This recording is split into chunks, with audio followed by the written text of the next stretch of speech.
নমস্কার, সবাই আছেন কেমন? সোনালীর ঘরকন্যায় স্বাগত জানিয়ে আজকে আরেকটি পর্ব নিয়ে চলে এলাম। এটা একবারে দারুণ পর্ব আর কি, গরম ভাতের সঙ্গে জাস্ট ফাটাফাটি। খুব সাধারণ জিনিস কিন্তু মন ভরে যাওয়ার মতন, প্রথম ভাতে একবারে টপার টপ চলে যাবে। এটা কীভাবে বানাইছি তোমার থাকতে হলে কিন্তু আমার সঙ্গে পুরোটাই থাকতে হবে, স্টেপ বাই স্টেপ ফলো করতে হবে, নাহলে বুঝতে পারবে না এত সুন্দর জিনিসটা।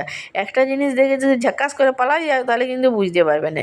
আমি এখানে বেশ একটুখানি নারকেল নিয়েছি, তুমি যেমন জিনিসটি করবে সেই আন্দাজে নেবে। নারকেলগুলো ছোটো ছোটো করে কাটিয়ে নিয়েছি, দিয়ে এবার নারকেলটা দিলাম মিক্সিতে, দিয়ে মিক্সিতে দিয়ে এটা আমি জাস্ট গুঁড়া মতন করে নেবো। এই দেখো দেখো দরকচা দরকচা হয়েছে। এরপরে খুব সামান্য করে আমি এখানে সরষা দিচ্ছি।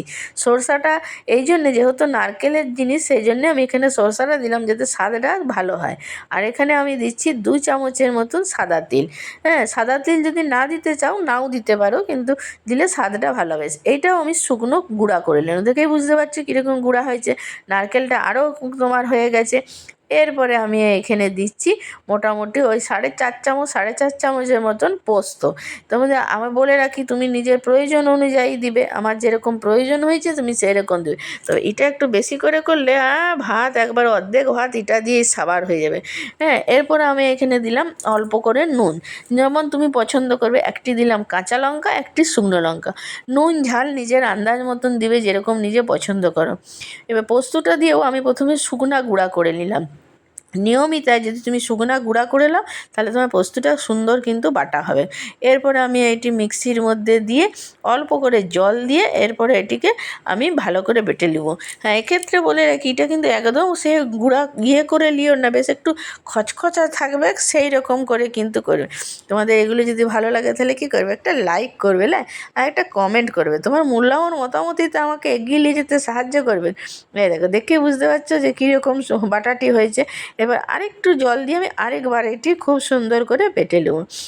আর পাশে যে সাবস্ক্রাইব বোতামটা আছে সেটা টিপে বেল ঘন্টাটা ডং ডং করে বাজাই দেবে, তাহলে যখনই যে ভিডিওটি দিব তখনই তোমরা সেটি দেখতে পাবে।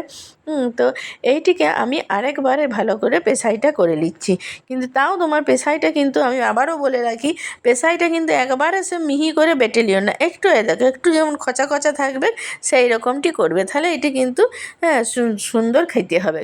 এরপর একটি টিফিন বক্স নিয়েছি, টিফিন বক্সের মধ্যে তোমরা দেখেই জিনিসটা দেখেই বুঝতে পারছো যে একটু খচা খচা আছে।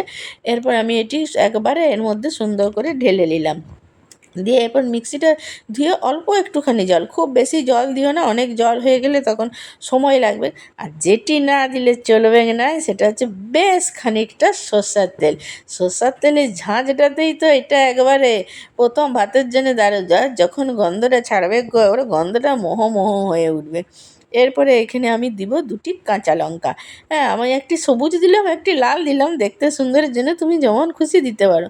ঝাল নুন ঝাল সম্পূর্ণ নিজের আন্দাজ মতন। এরপর আমি একটি কড়াই বসালাম গ্যাসে, দিয়ে এরপরে গ্যাসে তুমি দিলাম জল, আর এরকম একটি স্ট্যান্ড দিলাম, স্ট্যান্ডটা যেন জলের মধ্যে ডুবে থাকে। এরপর আমি টিফিন বক্সটা বসিয়ে দিয়ে একটি এরপরে একদম সুন্দর করে টিফিন বক্সটা বসাবে। বেশি জল দিও না, তাহলে কী হবে বলো দিনই বিপদ হয়ে যাবে। যেমন করে জলটা দেবে যেন টিফিন বক্সটা অর্ধেক থাকে, কারণ বেশি জল দিয়ে দিলে তখন ভুটভুট করে একবারে জলটা ঢুকে গিয়ে জিনিসটা বাজে হয়ে যাবে। এরপর ঢাকা দিয়ে মিনিট 10 পর আমি আবার এলাম। মিনিট 10 পর আমি গ্যাসটিকে অফ করে দিয়েছি। এরপর এটি ঠান্ডা হওয়ার জন্য অপেক্ষা করছি।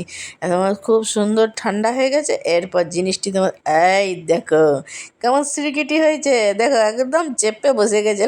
আর কত সুন্দর হয়েছে, মনটা দেখে বলছে আর গন্ধটা হয়েছে জাগো, একদম মন মুগ্ধ করা আর কি।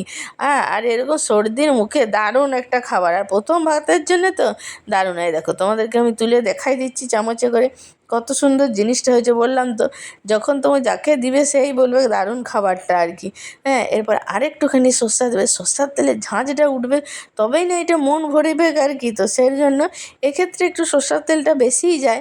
হ্যাঁ, তো কিছু করার নেই। এরপর সর্ষার তেলটা দিয়ে আমি আরেকবার ভালো করে মেখে নিচ্ছি।